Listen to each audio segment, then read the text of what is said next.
The final chapter, Chapter 19, The Eternal Spring of Mr. Ito. They sat in church together, the scent of roses wafting through the open windows. The Reverend Mr. Colthorpe climbed into the pulpit, and Sara glanced down the pew and grinned. Uncle Duncan's chin had dropped onto his chest, right on cue. "Judge not, that ye be not judged," Mr. Colthorpe warmed to his theme. "For with what judgment ye judge ye shall be judged, and with what measure ye mete it shall be measured to you again." "Do as you would be done by," her mother had always said. Maybe that was the way to peace. If the Germans and the Japanese had done as they would be done by, maybe the world wouldn't all be upside down. Her thoughts turned to Mr. Ito. She'd taken Uncle Duncan to the place above Homelsum so their two spirits could make peace on the lonely ledge. Where was Mr. Ito's spirit now? Far along on the next stage of his journey? There were times she was sure she heard his voice, sighing on the wind, murmuring at the sea's edge, promising understanding and peace some far-off day when men had gone a little further on their road to enlightenment.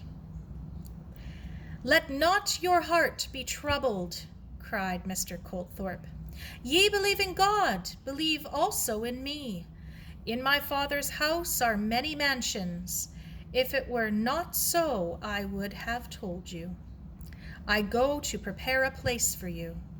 And if I go and prepare a place for you, I will come again and receive you unto myself, that where I am, there ye may also be."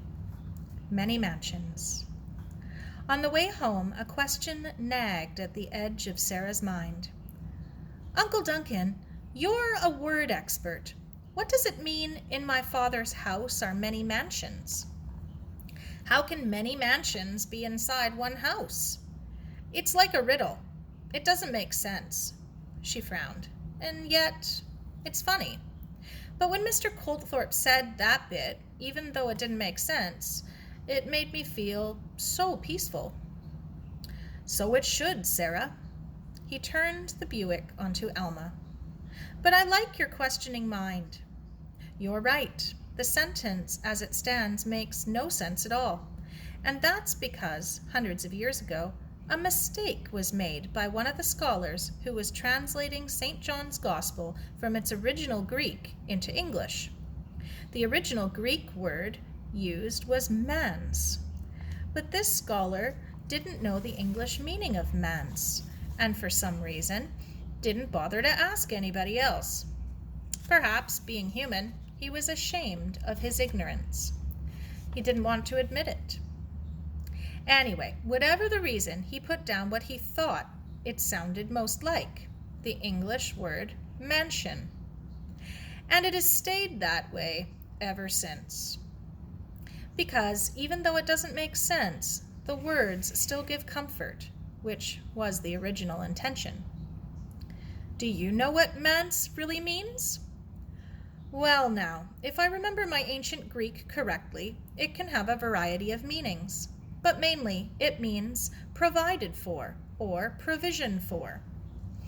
I think what the writer must have meant to convey was a sense that in God's house there is provision for many, not just a special few.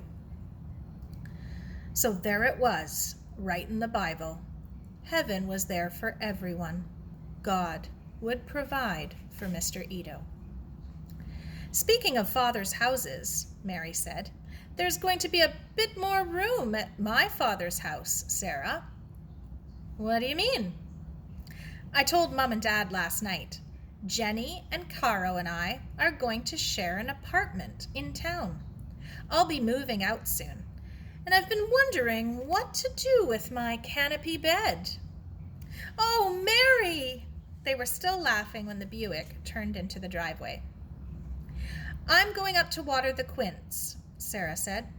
Fine, honey, Aunt Jean said. Mary, come and give me a hand with lunch. I've got a good one today to celebrate Jamie and Sarah's homecoming. Homecoming. She must put that in her list of favorite words. Could it be one of the meanings of Mez? The quince stood still on her windowsill where it could feel the breeze off English Bay. In the 3 days since their return from Kokanee Creek, several leaves had uncurled along its branches, and there was a flower, 5 frilled white petals tinged with a tracery of pink, like the veins under a baby's skin. She bent and studied the circle of delicate gold-tipped stamens rising from its center like a fairy crown. Faint fragrance filled the air around it. How's it doing? Her uncle said from the doorway. Come and see. You've done a good job with it, Sara, he said. Mr. Ito would have been proud of you.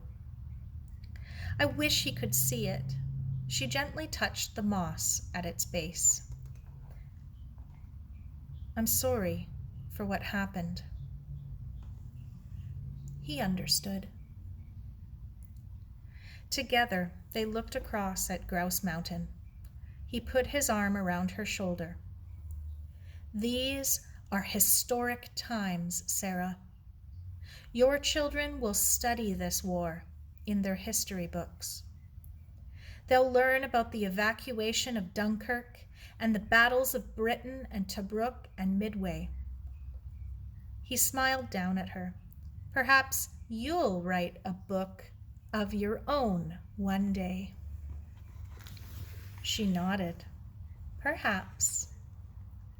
But she knew that if she ever wrote a book about the war, it would be about Mary's scream and Mr. Lloyd's hands and Uncle Duncan's face in the cold moonlight, about Ernie's grief and Helen's bitterness and Mr. Ito and his bonsai tree. The end.